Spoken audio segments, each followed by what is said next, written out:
ये व्यवधान और समाधान के बीच में जितने व्यवधान पैदा करने की रागी जी कोशिश की ट्रंप ने, जितनी व्यवधान पैदा करने की कोशिश की पड़ोसी ने, जितने व्यवधान पैदा करने की कोशिश की राहुल गांधी ने, ये बोला था ना कि dead economy, dead economy, dead economy है ये। देखिए, प्रधानमंत्री जी का पिछले 10 साल 11 साल में आप देखिए, वो हर क्राइसिस के मौके पर एक बात कहते हैं, आपदा को अवसर में बदलना है।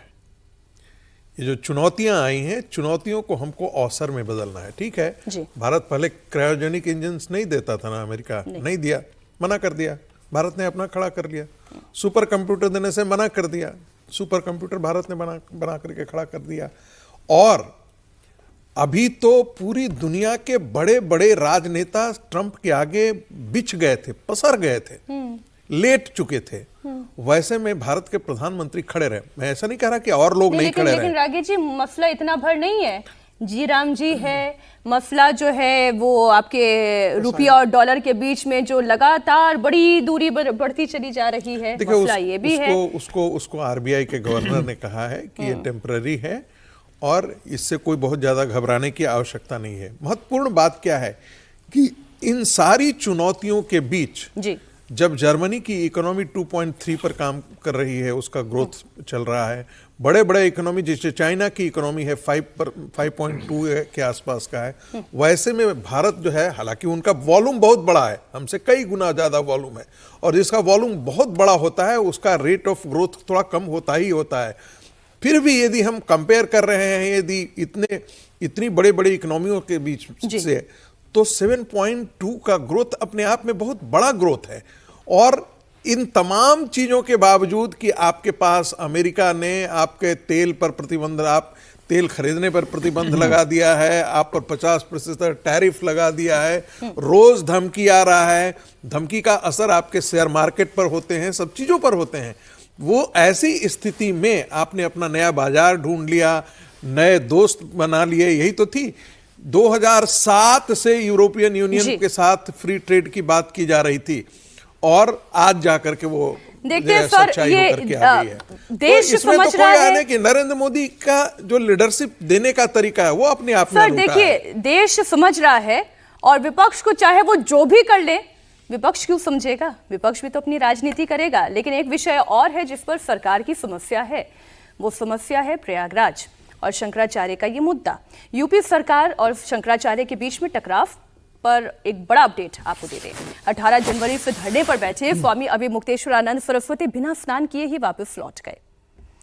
धरना उन्होंने खत्म कर दिया, लेकिन लड़ाई खत्म नहीं की है। इस पर सियासी पारा और गर्मा गया है। सपा मुखिया अखिलेश यादव ने योगी सरकार पर अटैक किया। सोशल मीडिया पोस्ट में लिखा कि बीजेपी के दंभ ने अनादिकाल से चली आ रही सनातनी परंपरा को तोड़ दिया।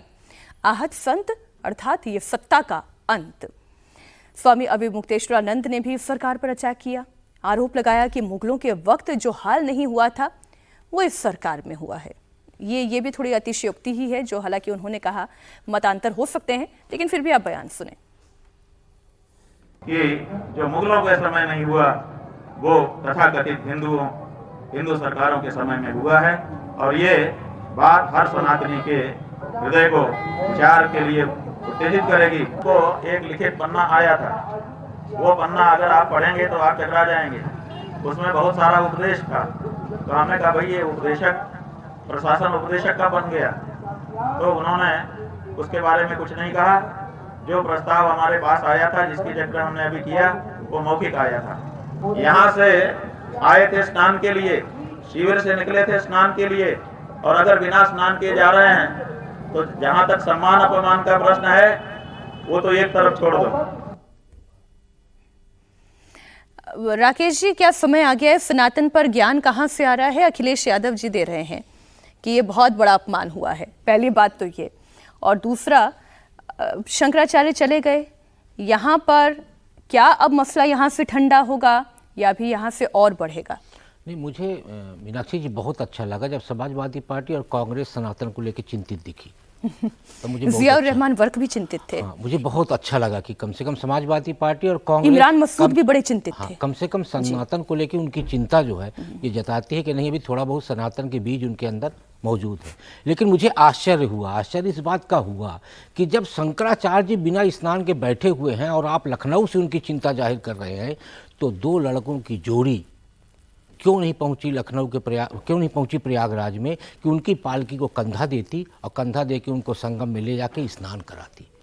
अखिलेश जी और राहुल जी दोनों को जाना चाहिए, शंकराचार्य जी की पालकी को कंधा दे के ले जाना चाहिए और फिर हमें देखता कि कौन प्रशासन उनको रोकता है और उनको स्नान कराते, आदर के साथ उनको लेके आते, उनके आश्रम में बिठाते और फिर ताल ठोक के कहते कि देखिए सनातन की चिंता और सनातन का सम्मान इस तरीके से होना चाहिए। लेकिन बतौलेबाजी और बयानबाजी करके अरे आप सर, सरकार में वो थोड़ी ना है, अब जो सरकार में नहीं है उसी से आप अपेक्षा करेंगे। नहीं, तो चिंता तो वो जाहिर कर रहे थे ना कि सनातन खत्म हो रहा है और योगी जी सनातन को खत्म कर रहे हैं, एक संत को शंकराचार्य को स्नान नहीं करने दिया जा रहा। तो यदि सनातन खतरे में है, चिंता आपको है, तो सनातन को बचाने के लिए प्रयाग नगरी आपको जाना चाहिए और प्रयाग नगरी जाके आपको ससम्मान शंकराचार्य जी को लेकर संगम में जाके स्नान करा के उनके आश्रम में छोड़ना चाहिए। तो सनातन की रक्षा में आपकी भूमिका स्पष्टता से दिखाई देती, अभी सिर्फ बतौलेबाजी और बयानबाजी ही दिखाई दिया।